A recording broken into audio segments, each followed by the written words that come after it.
So the topic today is about how to use emotional intelligence to define boundaries between work and life, work-life boundaries. I think Dina said boundaries for your peace and energy. I don't know if that's how you said it. So before we start, I want Jose to just give us a 1-minute definition of what emotional intelligence is. 1 minute, 30 seconds. Emotional intelligence is just a combination of two words, emotions and intelligence. Every one of us has emotions. Some people allow emotions to ride them, others govern their emotions. So emotional intelligence is simply being aware of your emotions and not allowing them to drive you, but to work within the emotions and to work very well, being aware of your emotions and being able to communicate them in a way that is helpful. That's why it's called intelligent, emotional intelligence. So being aware of your emotions and being able to communicate them in an intelligent way, not just a vague way of, oh, today I'm feeling bad. What is bad? Define what that is. So it's just it's just emotions, the ability to identify your emotions and communicate them and not to allow them to drive you, but to be able to drive them. Simple? Somehow. Somehow we tried. So we're going to start with Dina Naluvega, recently Master Dina. We call her Master Dina at the moment. That is where we have stopped because of the masters. So we're starting with Master Dina. She's the one who is, you can see, but you don't have your titles. There are many titles, but anyway, growth partner, blah, blah, blah, but Master Dina for today. So she's the one who is in the thick of how do I balance, work-life balance. Some of us have kind of stepped out of it, or we found our way of doing our own things, but first she's still in the thick of assignments and do this and you must do the other. So let us hear from her. When she read this topic, what came to mind? What does she want to share? Dina, the floor is yours. Okay, thank you so much, Coach Jennifer. Greetings, everyone. Thank you for making time to join us. My name is Dina Naluvega. Yes, I wear many hats, but I would rather just be remembered as your growth partner. So, emotional intelligence and work-life balance, boundaries for work-life balance. Ooh. First of all, for me, when I think about emotional intelligence, I think it's first of all being aware of your own emotions and those of the people around you. And then you understand them.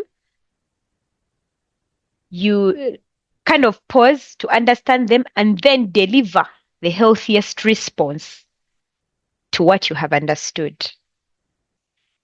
However, you realize that in most of those cases, you won't have a lot of time to first think, okay, how should I react? How should I?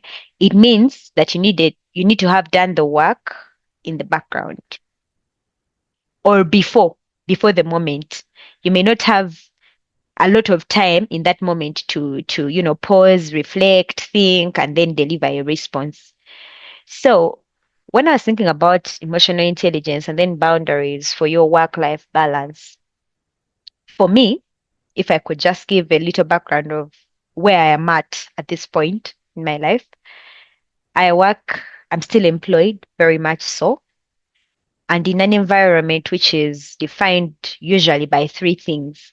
One, it is very fast-paced. Two, it is very high pressure, like every day is a high pressure day. Three, it is male dominated. So if you're like me or your work is anywhere similar, because I know there are a lot of intensive environments in many fields, you realize that work-life balance may not necessarily mean lines between time, like 5 p.m. off. But how do you make sure that throughout your entire day, throughout all the time that you spend with people, whether it is the work that where you're employed, like I'm employed, whether it is the work that I do for my personal work, I'm a mentor for emerging leaders, whether it is me as a team leader, where I'm a founder, whatever the work I do, how I understand my emotions, those of those around me, and then respond in the healthiest way possible. So if there's just one thing I will say, and I requested for only 5 minutes because I know there's so much for us to learn. And like I told you, those who were here last week, I'm also here to learn. This topic is for me. Recognize your limits, communicate them clearly, and then protect them gracefully. That's like my summation of what I understand by work-life boundaries versus emotional intelligence. First, you must do the work so that you can recognize where you actually need a boundary, and then learn to communicate it very clearly. Where we started, Jose said, don't be vague about it. Don't just say, I don't like that. What is it you don't like? And then 3, protect it gracefully. Protect those boundaries gracefully. I think on recognition, a lot of people are doing a lot of work in that area, recognizing that I'm tired.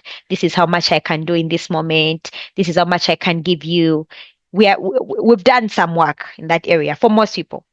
But when it comes to communicating those boundaries clearly, that's where usually the struggle is, especially if you're not the boss, or if you're in an environment where you feel like, if you catch even the slight feeling that you can't clearly express, it may be hard for you to communicate your boundaries clearly. And I think the other struggle is around protecting them. So from today's session, whatever is going to be shared to us, whatever we're going to learn, I hope and pray that you can go back and do the work towards recognizing what your limits are, learning how to communicate them clearly, and then how to protect them gracefully. Because remember, we said it's not just your emotions, but the emotions of also those around you. Thank you very much, Coach Jennifer, and I'll hand back to you. Thank you, Dina. I don't, as in you've summarized. You've summarized the discussion. Thank you very much. Do the background work, recognize your limits, communicate them clearly, and protect them gracefully. I love that. I really, really love that. Next up is going to be Jose. Jose, you've asked for 15 to 20. We'll see. But Jose is going to share. He's our headmaster. He's our team leader. He's our mama. You're from outside countries. You have nice roads and everything. Yeah. So this is Jose. I hand over the mic to you. Vanessa has left. So can I begin by saying emotional intelligence is having the ability to recognize good roads? Thank you, Dina, for really briefly summarizing this up, but also explaining the reality of what many people face. What you described is what so many people find themselves in: high-paced work environment that is full of pressure, that is full of people who understand or do not understand their emotions. And so what you explained is what many people find, and people believe it's hard to find that work-life balance in that environment. The reality of the business of work, the post there and say, the reality of the business of work, but also the different hats that some people wear, because someone works in that high pressured environment. Meanwhile, they are also a mother, and then they are also a wife, and then they are also a child to a parent they have to take care of, and then they are also a sibling to another sibling that they have to pay attention to. In the midst of all that, people believe it's hard to kind of get a balance. It's because they're like, but this is my life, what do I do? And so people have just surrendered and resigned to that kind of life. They come last, if anything, if at all, because everyone else is ahead of them. But that's just the reality. And sometimes you might think if some people say, if I had at least 1 more hour in a day, if a day had 26 hours or 48 hours, even if we gave you more hours, with all the hats you have to wear, the hours will not be enough.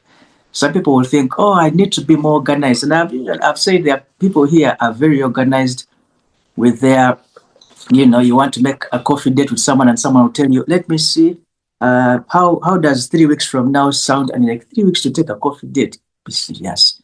But so, even in the organization, it still doesn't help. People still face burnout. So it's not about organization. It's not about having more time for the tasks. It has a lot to do with emotions. It has a lot to do with how you manage emotions. Today, I just speak, but today I took this matter seriously. I even made my notes. They called me headmaster, so I made my notes to be.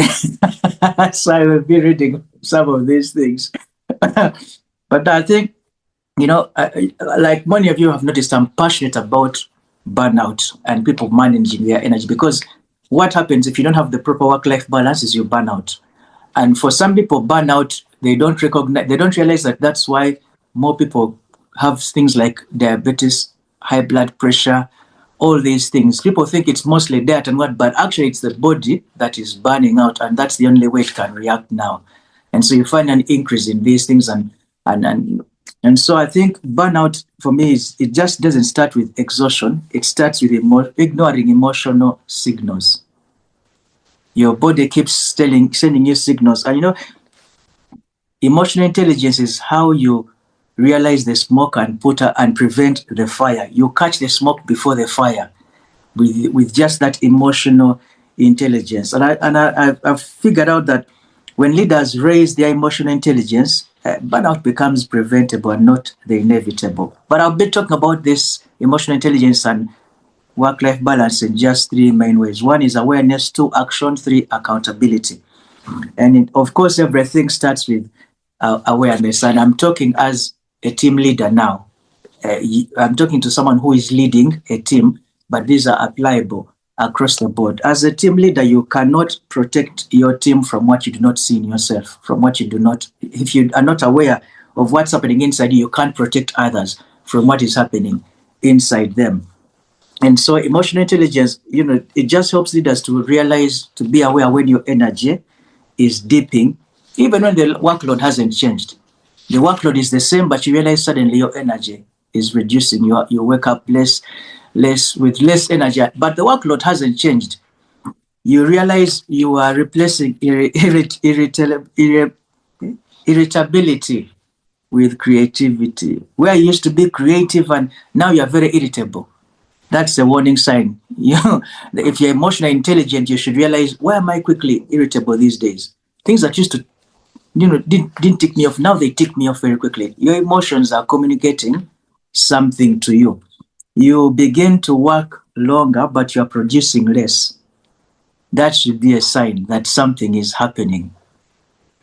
You're working longer, but you're producing less. So you're more in office, but the production is not as much as it should. Sometimes even the feelings of guilt when resting. Some people feel guilty there are people who actually feel guilty when they are resting. When they have 5 minutes to rest, they're like, I should be doing something. They feel guilty when they are resting. That is, your emotions are communicating something to you. Sometimes you are physically somewhere, but emotionally you're absent. You're in that meeting, but it is the body that is there. And like I said, in the fast-paced workplace, this happens a lot. People are in the meetings, but they are not there emotionally. They are home. All sorts of emotions are going through them. That is a sign that you need to be aware of. And so emotional intelligence is your early warning system. It's your early warning system. When you see these things, if you're emotionally intelligent, you begin to ask yourself, why is this happening? Why am I guilty for resting? I'm supposed to rest. I shouldn't feel guilty because I'm resting. It's just those emotional intelligence causes you to ask questions when these things begin to happen.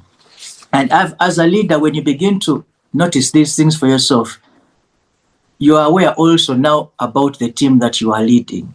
You notice who is being more polite as a way of masking the fact that they are overwhelmed. Some people can't say they are overwhelmed. They can't communicate that. They instead become more polite because they know there's work they didn't do. You know that child who, I don't know for some of you, when someone did not perform very well at school, when they came back, reports would come maybe 2 weeks or 3 weeks into holiday. But for those 2 weeks, the child is the most behaved child because they know the report is coming. They are very well behaved. They are doing all the chores without, being sent because they know. So sometimes when you look at your team, there's someone who is being over polite. The reality is they are trying to mask the fact that they are overwhelmed, and so there are things that they are leaving undone. But being emotionally intelligent as a leader helps you to understand that over politeness, there is a reason why. You see, when someone becomes even a bit more quiet, don't just think, oh, I don't know, there's something going on. As an emotionally intelligent leader, it causes you to ask, you notice these things. The person who used to crack jokes, who used to suddenly silent, they are less conversational, they are less. That's the importance of emotional intelligence. You realize that someone who is a high achiever, people who used to be ready to call others into, they are now no longer delegating. They want to do things by themselves. They might be hiding in their work. There's something they could be hiding in their work. As a leader, you don't say, this person is becoming more serious with their work. Notice when such changes happen. That's the importance of emotional intelligence. You notice when such changes happen. Decrease in humor, people are no longer curious, people are no longer initiative, people used to be the first to put up their hands suddenly. Until you pick them out, they no longer want to volunteer. As a leader, being emotionally intelligent helps you to pick out all those things. People are working through lunch or replying to emails late at night. You don't praise them and say, she's a hard worker. You need to ask, why is this person suddenly replying emails at night? Are they not resting? Have they failed to rest that now they are getting their work and they are, spending time to finish up things? As a leader, you pick up on these things. That's the place of awareness. And the other place now is just regulating, setting protective boundaries. Dina has talked about them. You see, boundaries emotional intelligence gives you the ability to set boundaries that protect performance, not restrict it. I usually say when some people think of boundaries, they think of walls, erecting walls. That's what some people think. Be in your side, I'm in my space. Don't cross over. Then there's a roadblock here. That's what some people think of boundaries as. And that kind of thinking breaks trust and it causes disconnect in the workplaces because it's like you have erected a wall. You're unreachable. And that creates, but there's a proper way to set boundaries while maintaining trust. There's a proper way to set boundaries while maintaining the relationship, which is what some people do not quite know how to do. But I think it's just like Dina mentioned, one of the EI rule is to name, frame, communicate. If you want to set a boundary about what time frame you work, just tell people, guys, usually I shut down at 6 p.m. And that's not enough because anyone can do that. But then you now frame it and say, the reason I do that is to stay sharp for key decisions later on, or to stay sharp for key decisions tomorrow. Now you are framing it. You don't only name it, you're framing it. Then where you give the reason why you are communicating. You communicate and say, guys, that means I don't respond to my messages after 8. So you have set the boundary. You have framed it. You have named it, you have framed it, and you have communicated it. Most people will just communicate. They don't frame. The framing is important because it gives a reason why, and then the outcome, the boundary has been set. So you start with, guys, I shut down after 8 p.m. or after 5 p.m. And the reason I do that is to stay sharp so that I can think about things properly tomorrow. And that means beyond 5 or beyond 6, do not expect me to respond to this or this or that. So they think you have not set up a wall, but you have told them why, and they see it is important because they need you sharp the next day. They need you sharp for those key decisions. So that we have not just erected a wall. You have set a boundary, but maintaining trust. You have set a boundary, but without cutting off people. And that's really, really key.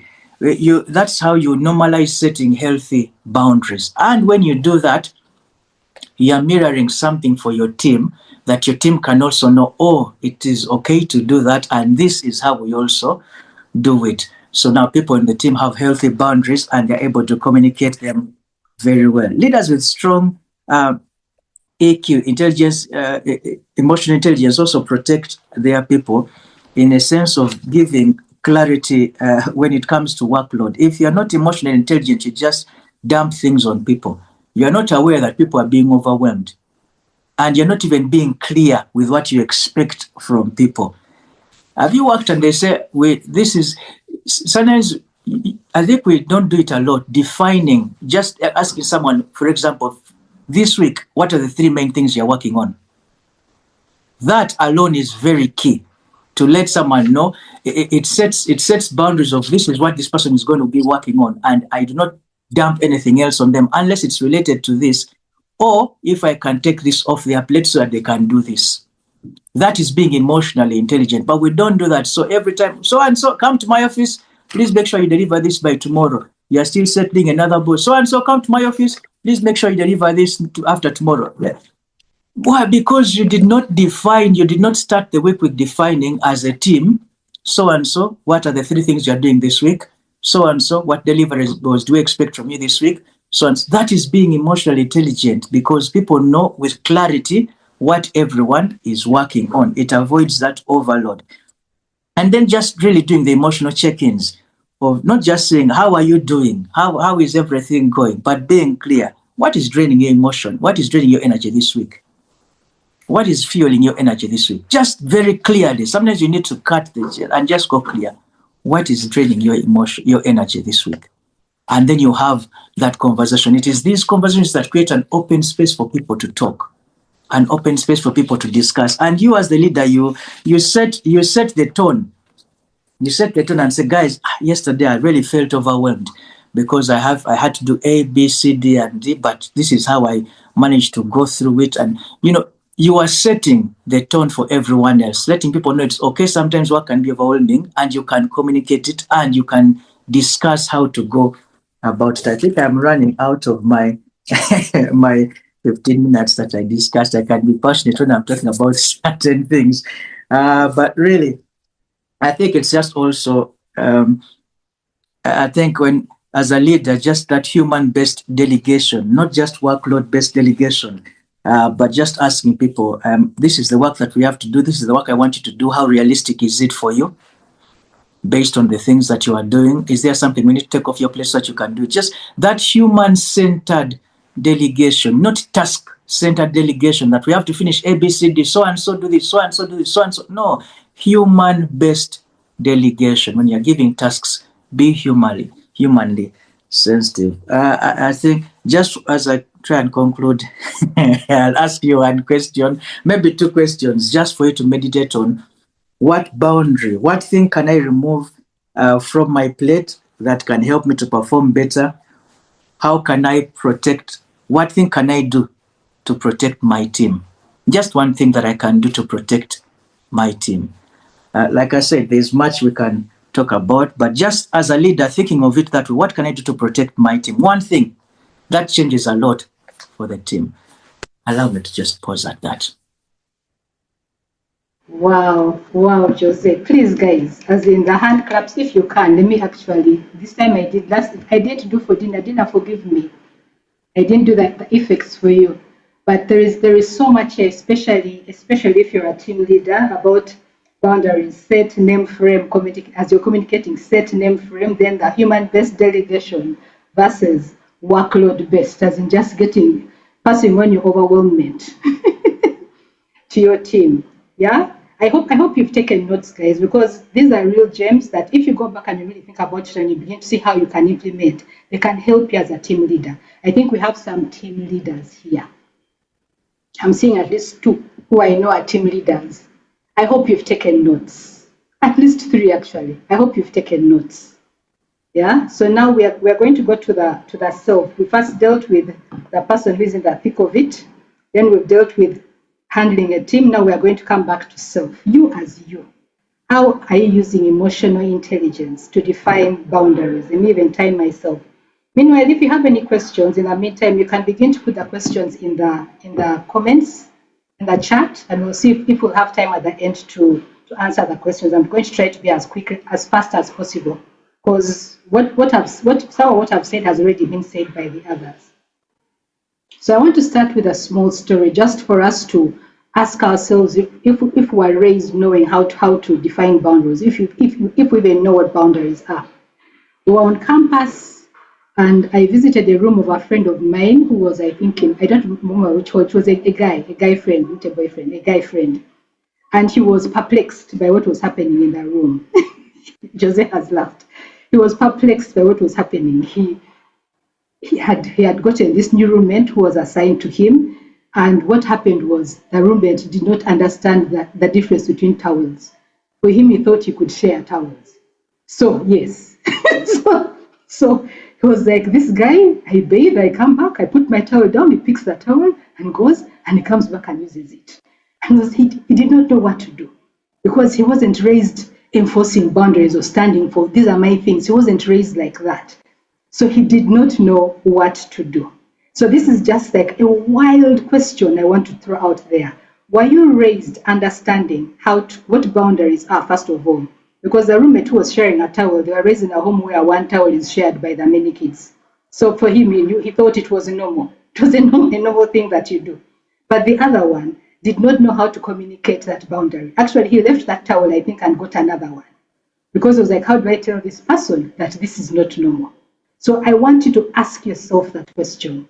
When I was being brought up, I told you that mine is practical. Was I raised to understand, first of all, what boundaries are, what my boundaries are, and how to enforce them? Were you taught? That's the first one, because if you are not taught, then perhaps. Now I want to start by defining a boundary. Jose did a very good job of that. A boundary is not a wall, just re-emphasizing that. It is not a wall. They are not rigid rules.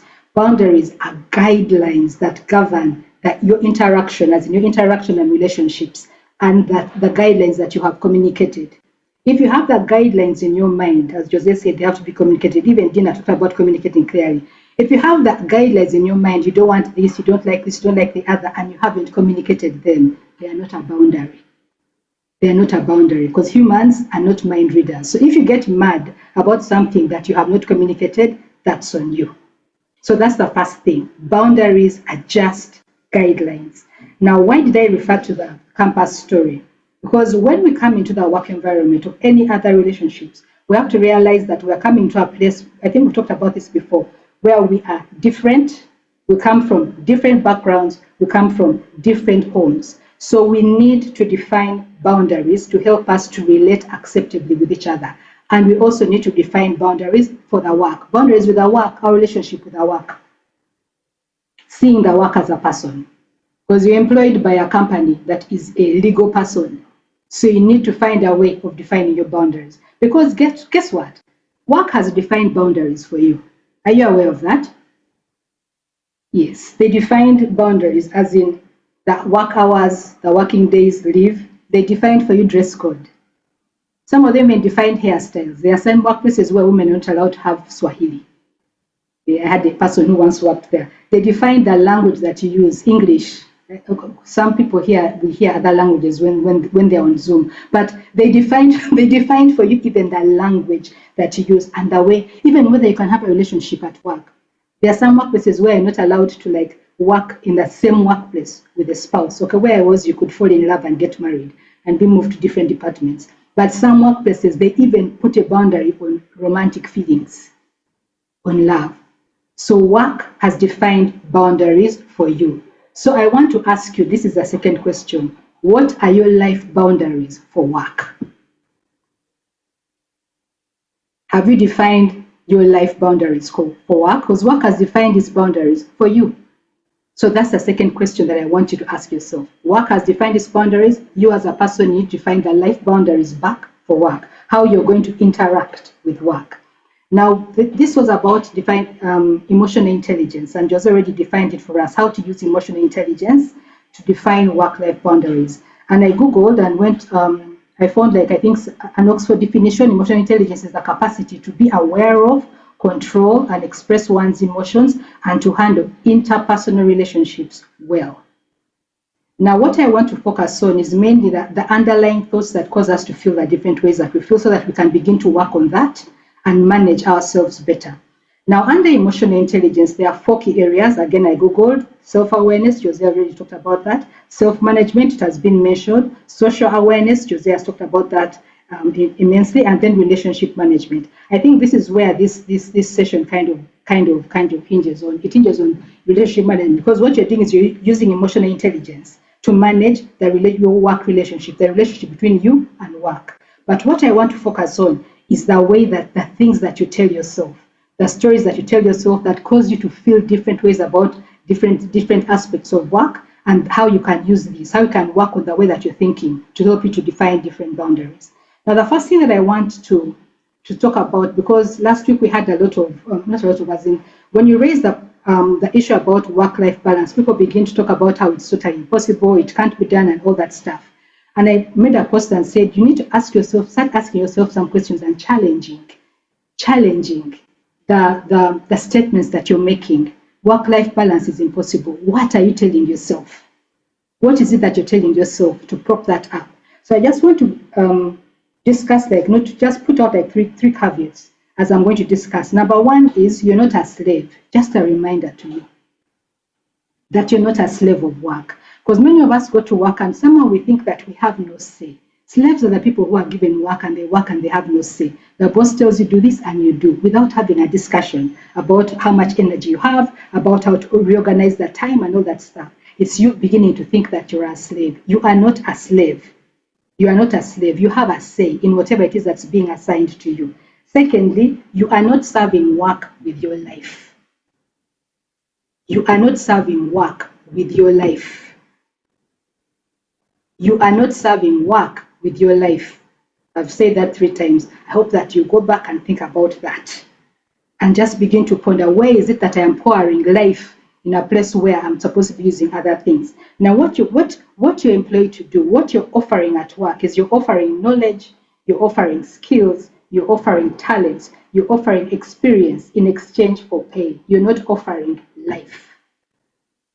So life is the thing that you need to guard. I usually tell people, if you collapse tomorrow at work, work will continue.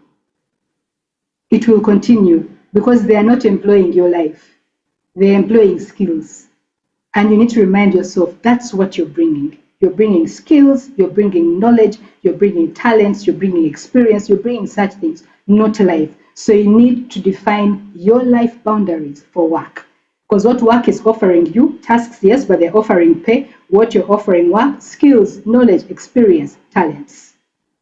Yeah, so just those 3 things to remember. You're not a slave, you're not serving work with your life, and you're there to offer knowledge, skills, talents, and experience in exchange for pay, not your life. So find a way of creating that boundary between life. Because at times I tell people, we forget that we're human beings and we begin to think we're human doings, that we are what we do. You have to find a way of creating that demarcation between who you are and what it is that you do. Yeah, so those are the caveats. Now here's the practical bit. I want us to check some areas. They're not every area, but I want us to check some areas and to check what story you're telling yourself in these different areas where you're beginning to, where you find that you find it hard to create a boundary, or to not to put your foot down, because that's a very hard thing, but just to create a boundary or to speak up for yourself when it comes to these particular areas, especially regarding work, areas of managing your energy. What stories are you telling yourself? This is the practical bit. Are you managing your energy well? Last week, Jose talked about having an energy journal. Do you understand your energy? When you have high energy, when you have low energy, how you feel when your energy is dropping? Do you understand yourself? Or what stories have you told yourself about rest, about breaks, about planning? That is as regards energy. The second is checking the areas of emotion. Do you believe that you have a right to be respected at work? Or can people just do whatever it is they want to do emotionally? How are you managing your anger? How are you managing your fear? How are you managing anxiety? How are you managing uncertainty at work? Or what have you told yourself? That women are told we can't cry at work. How are you managing that? When do you want to cry? What do you do? Do you run to the toilet? Do you swallow the tears? What do you do? Yeah. So how are you managing your emotions, and what stories have you told yourself? Spirituality. How are you managing your spirituality, your beliefs? Does work honor your beliefs? If you're a person who believes that you need to go to pray on Friday or on Saturday or on Sunday, if you've set a time for you for prayer, how are you managing that boundary? How are you managing your spirituality at work, or have you let it go? Do you fear to tell people who you are spiritually? Do you fear to talk about your spiritual side, or do you feel like there's a wall between who you are spiritually and work? Or does your spirituality affect the way that you interact with people or make decisions? How are you managing that? Or what stories have you told yourself? Because like some of us when we were coaches, we were told, I believe in God. We were told, don't mention God, because when you mention God, you're turning off some clients. And then I realized I want to work with people who love God. So for me, it's not a boundary. It's not a boundary. So what have you told yourself about spirituality, your body? How are you managing your body? If you're in a workplace where people are over touchy, feely what, and you don't feel good about that, how are you managing that? Do you hug a lot? Or do you not want to be hugged? Do you not want to shake hands? As in what? How are you managing your body? How are you managing that? What stories are you telling yourself about how you feel, about how your body is treated at work? Your health. This is a major one. Are you eating? Thank you for smiling. Are you sleeping? Thank you, Mark. Not Mark as in Frank. Yes. Because those are the things that are going to affect your awareness and your ability to control your emotions. If you're tired, for ladies, okay, this is deep discussion. I used to realize when it was the time of the month for me, there's a particular person who I just used to tell off all the time. As in, do you realize that? Have you noticed that about yourself? And do you control yourself? There's someone who, because he used to just get on my nerves. So when I begin shouting, I'm like, hey, the time is about to come. Because I'll just be like, on that. But he was a very, very close friend. He could take it. And also he was very annoying. But he was a very, very close friend. But about that, do you check that? Do you realize, okay, I'm about to enter that time of the month. Maybe I need to start doing this more. I need to rest more. I need to drink more water. I need to be more aware about how I'm feeling. Do you realize that and organize, prepare, as Dina said, do the work before. Begin to do the work before so that you're not shouting at people. You know, or men, when it comes, it's about time for school fees and that the money is not, as in the school fees is not school feesing, then you begin to back at your team. Because the school fees is not school feesing, or the rent is not renting. How are you managing that? And then things like celebration. Do you celebrate yourself? This is something also that I've had to teach people. Because if you don't acknowledge yourself, you begin to burn gas for the work that you're doing. Burning gas is losing steam. Do you celebrate yourself with the small wins? The small wins. Do you celebrate yourself? I know that this is emotional intelligence. Celebrating yourself is also a part of being aware of emotions and being aware of yourself. You feel that you've done something good, but you swallow it. You swallow it. You don't celebrate. Yeah? So what are you telling yourself in these different areas? Very broadly. Now the last thing that I want us to discuss, this is what I actually wanted us to identify. So is there any particular area of your life where you feel like you're failing to balance work and life? Is there any, you don't have to tell me, but just put up your hands if you can think of a particular area where it's like there's what work is demanding and what it is that you desire from life, and it's like you failed to balance. Is there any area? Yes, Frank has one. Is there anyone else who has one? I won't call you. Dina has one. Anyone else? I just don't see hands up.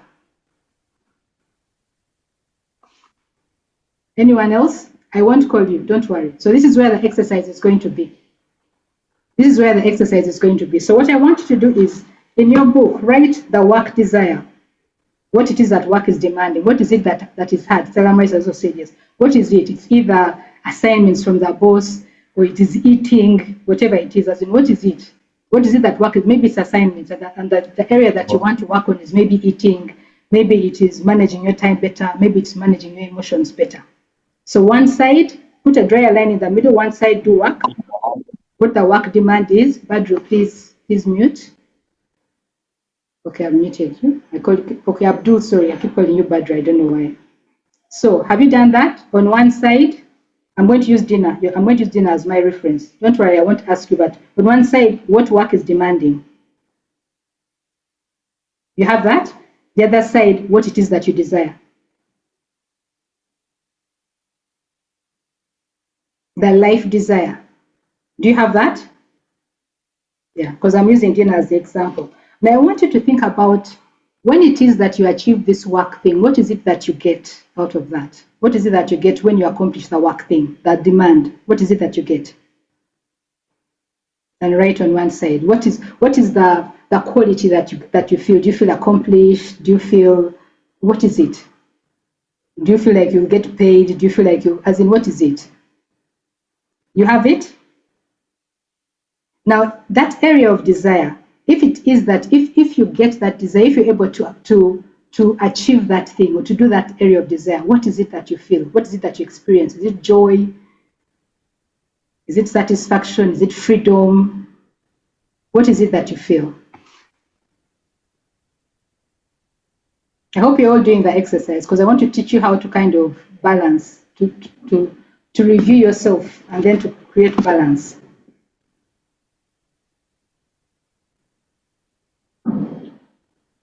Have you done that, Dina? Yes. So you have what it is you feel when you accomplish the work thing and what it is you feel if you're able to accomplish the other thing. You have the two things. Yes. Okay. Do you mind, sorry for asking you to share, do you mind sharing just those things? What it is you, for the work side, what is it that you feel?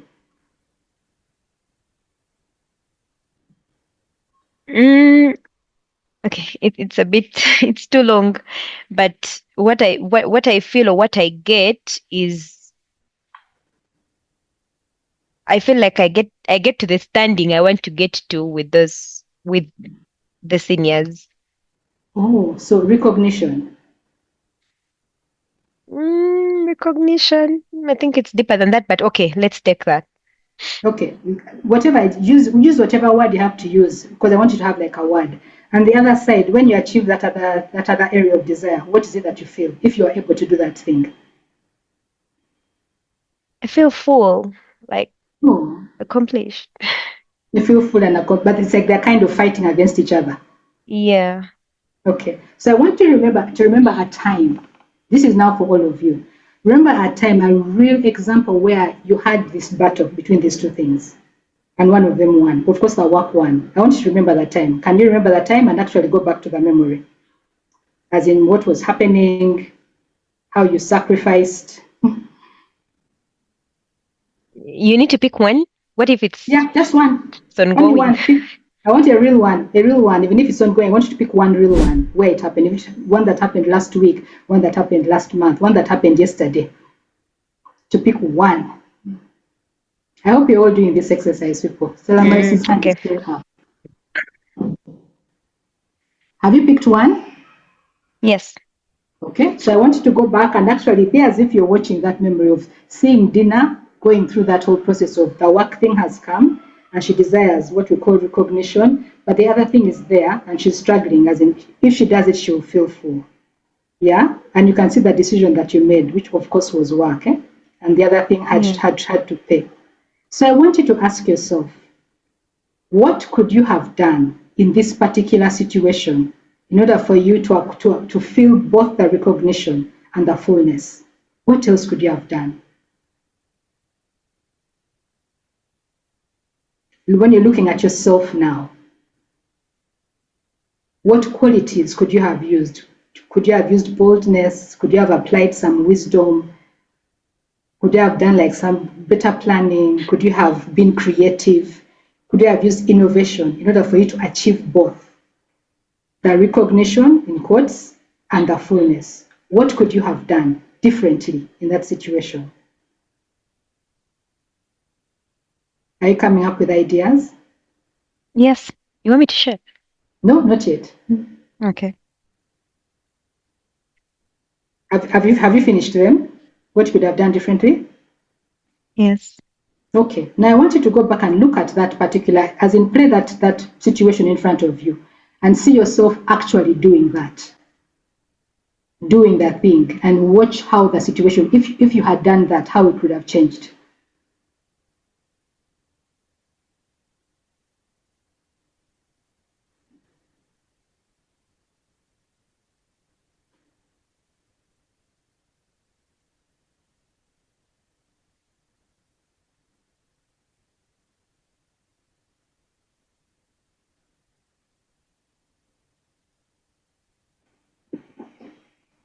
Can you see it?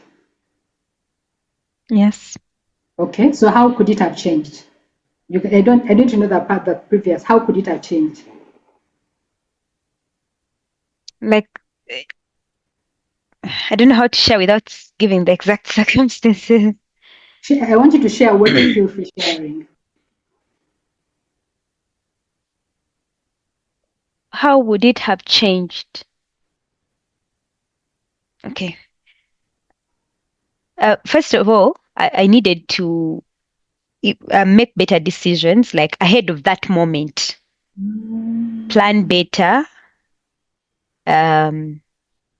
Put my foot down on some things, and then arriving at that moment, yeah, I would still get what it is I want, the alignment that I want, and maybe not found myself feeling the way I was feeling after losing out on the life part. So were you able to get the life part, as in when you applied? Because I want you to apply all the resources you need in order for you to have both. I'm thinking I would need support, or maybe find a way to get support. From who?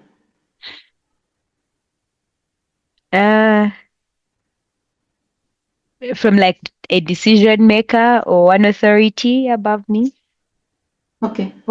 So what resource would you need in order for you to seek that support? You as Dina, what quality within you would you need to call up in order for you to seek that support? Just guts. What is guts? Aha. So you needed some boldness. Yeah. Okay. So apply boldness to the situation and watch the situation change. I want you to actually change. I want you to change it in your mind. Okay. You've had the guts. How did Yes. You know how we replay stories? Now we are replaying the story and we are adjusting it. I'm finding that one hard. You're doing your own movie. Because I want you to see, as you know how we say, what could I have done? Look, if I had done this, so that's what I want you to do. Vanessa has a question. We're going to... Okay. Yeah, I can try. And you can try it. So you can see, okay, now like next time, you can tell yourself like next time that's what I'll do and this is what could actually happen. Can you that see moment that? is coming up, so yeah, I can see what I need to do. Yeah. So you can see what you need to do in order for you to define those boundaries better. Yes. Yeah. And are you having easy, like, but yeah. Okay, we can't do the full exercise here, but the thing that I want you to live with is that you can have both. Usually what happens is when we're doing this work-life thing, it's like either the work is winning or the life is winning. I want you to begin to ask yourself, how can I have both? Instead of doing either or, I want you to do and. So just begin to ask yourself those. Yes, there is a way, even if you have to say that I'm going to do this now, but I'm going to do the other one, like there's a way for you to, there is always a way. So what I want you to do is, in those situations, ask yourself, how can I do this and? How can I feel the recognition that I want to feel? But don't leave it at the actual activity. Yeah? I want to feel recognition, I want to feel full. How can I experience both now? What do I need to do? At times it is I do the work now, but I'm telling myself that I'm going to do that other thing at a particular time. I'm going to schedule it. Like how Jose said, we'll have coffee in 3 weeks. Yeah. Okay.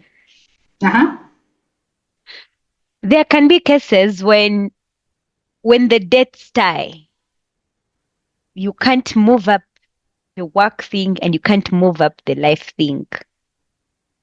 Yeah. So that's why what I want you to do is move away from the actual activity to what it is you want to experience. Because that it eases the pressure to have both. Then first ask yourself, how can I experience both? It eases the pressure of I must tick this box. How can I experience both? If the dates are tying, how can I still experience both? What can be done? And begin to find a way of innovating. What do I need to do? Well, I feel you. I feel you, Dina. Yeah. So how can I experience both? I think that's a challenge that I want to give you. When you go back, find what it is that you want, what it is the work demand, especially one that the date is tying, the area of desire. Ask yourself, what is it that if I accomplish it, what is it that I want to experience? Either you experience what accomplishment, achievement, you joy from being paid, whatever it is. What is it that I want to feel from this side? How can I experience both feelings? What do I need to do? Like you've already seen, you needed to plan earlier, you needed to seek some support. So now, next time that happens, you know, I need to get support. So we'll do this with a one where the dates tie. And sit down until you have brainstormed. Remember, you don't want to say do the work earlier. Yeah? Because balancing it takes work. It takes some effort. It takes some effort to tell the gentleman who is using your towel to stop using your towel. it takes some effort. Yeah. Brings me to my question. Okay, let me wait for the questions. I don't know if we are going to have the time. But we have 3 minutes, so I've stopped. So this is just an exercise for you to try it out and to begin to train yourself to think about. And there are some questions. I think there are 2 of them. So we have like 3 minutes left. I don't know if you can. Whoever wants, can you give us like 5 more minutes? Is it okay? Whoever needs to leave can leave early. Okay. Whoever needs to leave can leave early. Dina will ask after Vanessa. Vanessa's question is, my question is how do you manage how you manage to handle a situation where you set boundaries and a team leader or boss, I should say, sees it as rebellion or failure to be a team player. I'll share a scenario. If I say work is between 8 a.m. and 5 p.m. and you show up on time, do your work on time and clock out on time, and after work you don't want to do anything that is work related, and you communicate, but your boss is not okay with it. How would you handle that situation? I'm throwing this to you, Jose. Tim, in 2 minutes, and then Dina will ask hers. This should be a good one for you, because me, I'm on the other side of the team leader who is allegedly not respecting, although I want to respect boundaries. So this should be for you. But you're the team leader. Me, I'm the team leader. You are the one whose boundaries are not being respected. So you are the self-leadership person.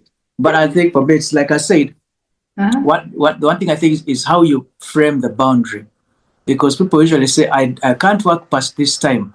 That is not a proper boundary. If you want to get the best out of me, I will give my best between this time and this time. After that time, I am not productive. I will either mess up things. Just communicate why you are setting the boundary. Don't just set the boundary. Let the other person communicate it in a way that the other person says it's actually helpful for that person to work under these hours.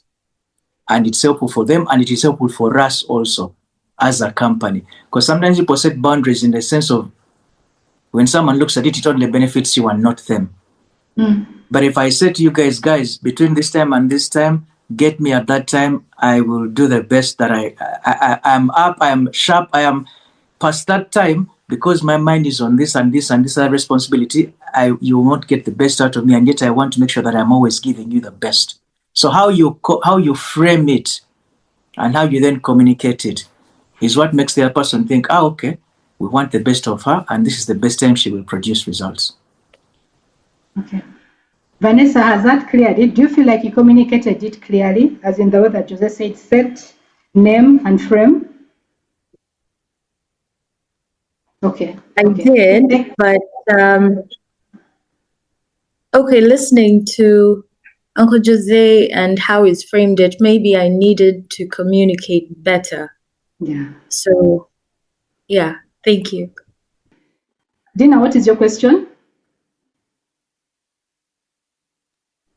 Could be similar, But I was just wondering, if you are in an environment where you've not had the team leader set the pace for enforcing those boundaries, they don't communicate theirs, they don't, all those things that we had as a team leader should do. So if you're in an environment where the culture has not previously been there, where people, communicate boundaries and enforce them and protect them, and you're not the team leader, how can you start to introduce or build this culture into the system? Jose, do you want to go first and then I go? I was looking for my unmute button. I think when you have team meetings, these are things you can begin to talk about. These are things you can introduce in team meetings and say, guys, I had a training in this regard, and this is what I had, and I would be glad to share a bit on it if I have 5 minutes or so. And you're not sharing only what you had, but how important it can be for the team and how it can help everyone work well, how it can increase the chemistry of the team, how it can help the workforce. So I think that's one of the ways to do it. And say, guys, as over the weekend on such and such a date, I had a wonderful training that I think would help us. And then you can discuss. But the other thing is to begin to do it for yourself. And like I said, the way you communicate it, it shows people that actually this is something that is important for this person and for us as a team. And one by one, people begin to pick up not only how you enforce, but how effective you are as a result of those boundaries. How effective you then are is something that people begin to pick up on. I hope that is helpful, Dina. For me, the option one is very good when you're in a team meeting, the team leader is there, or you can have a one-on-one with the team leader and say, over the weekend I attended this, and this was just that one-on-one or in the meeting saying, guys, can I have 3 minutes just to share something that I think would help us as a team? And then modeling it also. I think I like the idea of trying to sell. At times it can be hard. It can be hard trying to sell, especially if there's pushback. I'll give an example. Oh, you're a newcomer. So what you do is you first study. You first study and then you see how to sell the ideas. When you're selling, by the way, this is like outside work. When you're selling, you first have to understand the problem. Identify a problem and solve it using boundaries. And then they'll see, oh, this actually works. First, understand the people. But I want to give an example of my organization. And just to reinforce Jose's second bit, you start by defining the boundaries, doing what you said, recognize your limits, communicate them, and protect them gracefully. You start by defining boundaries yourself. So what happened is my organization we were very organized in the way that we have meetings, define documents and everything. The wider organization wasn't that organized. For them, they were a little bit more haphazard about how they did stuff. But whenever they were working with the IT department, everyone knew this is how they work. So they would reorganize themselves. No matter how disorganized you were in the organization, when you came to work with us, you knew that you had to be organized because it was clearly defined. It was clearly communicated and will tell you, okay, did you read the document for the meeting? You didn't? Okay, the meeting is closed. We are not going to have it. Because you have to read the document. I don't know how many. Yes, we would. So people would learn, who are you working with? Was you in a project with IT? Mama, you have to prepare. They would prepare themselves. Because we had clearly defined and communicated and we protected our boundaries. Some of them would even take the things and adopt them in their disorder. So you start with something small, not major. Something small, and if you can identify a gap, identify a problem, a pain point, especially for those people up there, a pain point, use a boundary to solve it. Use a boundary to solve it. And when they're asking, as in, how did you, then now you can talk about, as in just maybe we need to implement this or implement the other. Because when you solve a problem, then it's easier for you to sell. I hope that sort of helps. It does. I'll tell you how it goes. Thank you. But first, take time to learn. Don't come with new ideas when you're new. Give yourself 6 months of just learning the people and to give yourself 6 months at least before you start proposing things. Even a year sometimes. 6 months to learn, then you begin talking like in the next 6 months. Uganda, we are. So any other questions? Thank you guys for you've stayed throughout, people. As in, I am so blessed. Thank you so much for being here. I hope you've been helped. I wish we had more time, but I've left you with a lot of homework. First of all, to understand whether it is you are raised, to understand what boundaries are. Secondly, to check whether you have life boundaries for your work. Do you actually have life boundaries? And sit down and evaluate whether you have the boundaries or work is the one that's telling you how to do life at work. And then third, try that exercise of asking yourself, instead of either or, do the and see, how can I earn this? How can I earn the work and the thing that I desire? Yeah, Jose had left a question. I forgot the question. What was your question for team leaders? Very quickly, I think it's what boundary can I help one member of the team to enforce? Or what boundary can I help the different team members to enforce for themselves? Because then that will help them be more productive. But even for yourself, what can you do less of to be more productive? Yeah. So thank you for staying up to the end, people. Thank you very much. We don't take that for granted. See you next week. We have an AI. We have a special guest, an AI. So please tell your friends. It's going to be amazing. Yeah. Bye-bye. Bye, everyone.